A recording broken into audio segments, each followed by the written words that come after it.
Hai Sobat GPC, kenalin, nama gue Eliza. Gue masih kelas 3 SMP. Di sini gue mau cerita tentang kejadian horor yang gak akan pernah gue lupain.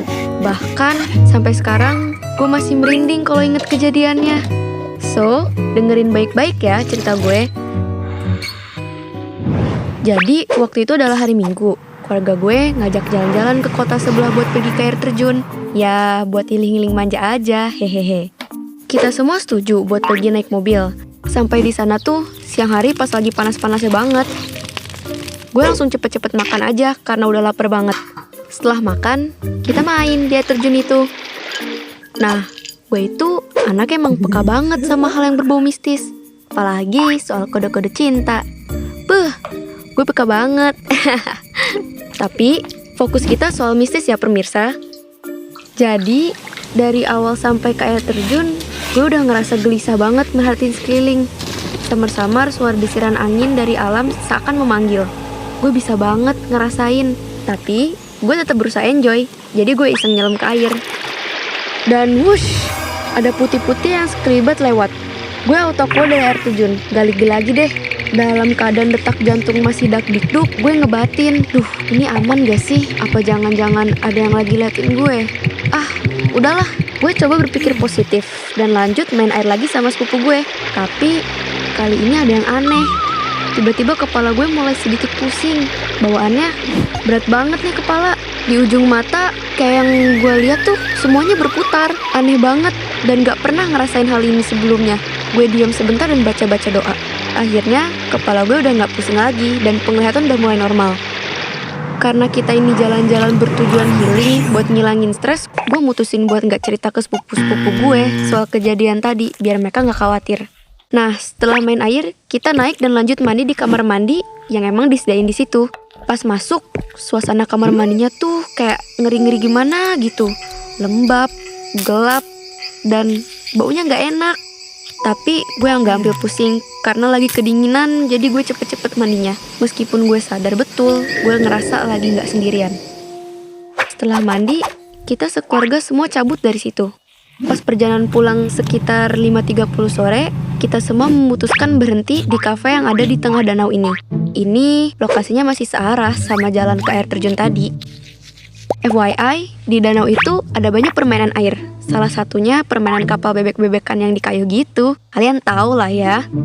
Kita semua udah mesen makanan dan itu lama banget datangnya. Karena gue dan dua sepupu gue udah bosen, akhirnya kita mutusin buat main sampan bebek dulu. Sekitar 20 menitan sebelum maghrib. Sebenarnya kita udah dilarang sama tante gue. Katanya pamali, nggak baik gitu deh. Apalagi katanya sih nanggung, bentar lagi juga udah datang makanannya. Tapi karena kita bertiga ini udah bosen banget, kita tetap maksa buat main kapal bebek-bebekan ini. Dan anehnya, semakin mendekati maghrib, semakin gue ngerasa gak tenang. Kedua sepupu gue sih fun-fun aja, tapi gue bener-bener ngelihat sekelibat putih lewat di depan kita. Anehnya, kedua sepupu gue gak ada yang lihat. Kan gue jadi ngeri ya. Oke Eliza, tenang. Pas kelar azan maghrib, kita dipanggil tuh sama tante gue. Katanya makanan udah ready. Jadi bukannya buru-buru sholat, gue sama dua sepupu gue malah makan duluan. Hahaha. Soalnya lapar banget. Cacing di perut udah pada demo nih. Pulang dari situ, kita semua nyampe rumah sekitar jam 8 malam. Kita ngumpul dulu di rumah gue. Gue maksa kakak-kakak sepupu gue buat tidur di rumah gue. Soalnya gue pengen banget cerita soal kejadian yang tadi gue alamin pas di air terjun tadi. Tapi mereka berdua nolak ajakan gue. Ya udah deh, nggak apa-apa. Habis itu mereka pulang dan sisa gue, mama, ayah, dan adik yang ada di rumah. Nah, di situ gue udah disuruh mandi sama ayah gue. Katanya biar nggak kotor dan tidurnya nyenyak sih. Tapi gue nolak karena mager dan pasti dingin banget. Gue tiba-tiba ngide ngajak mama buat tidur di ruang tamu. Tapi mama nolak karena katanya banyak nyamuk. Dan mama malah nawarin gue buat tidur di kamarnya. Tapi karena gue udah males, gue tolak deh.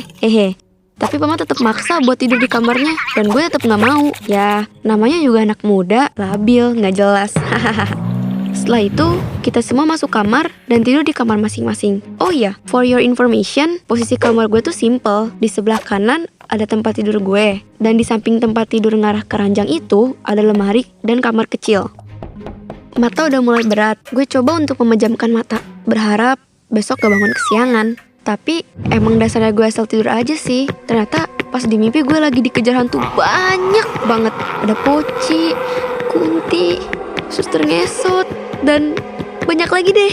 Ini mah Ghostbuster juga bakal kewalahan. Karena udah ketakutan, akhirnya gue kebangun. Dan luar, ada Mbak Kunti yang lagi senyum ke arah gue. Dan ini real, bukan mimpi. Dia lagi duduk sambil ngeliatin gue. Gue refleks dong, balikin badan sambil tutupan selimut. Dia ketawa cekikikan dan itu ganggu banget. Bahkan terngiang-ngiang di kepala gue. Badan gue kaku, kayak cor-coran tembok. Gue gak berani buka mata. Mau tidur gak bisa karena ketakutan sama apa yang barusan gue lihat. Setelah setengah jam gue diem dan berusaha tidur di dalam selimut, gue coba nekat buka HP. Di situ gue baru tahu ini masih jam 2 malam. Gue masih gak berani keluar dari selimut. Akhirnya gue coba buka WA dan chat temen gue yang kebetulan masih bangun. Dan sialnya pas gue ceritain di WA, temen gue malah ikut ketakutan.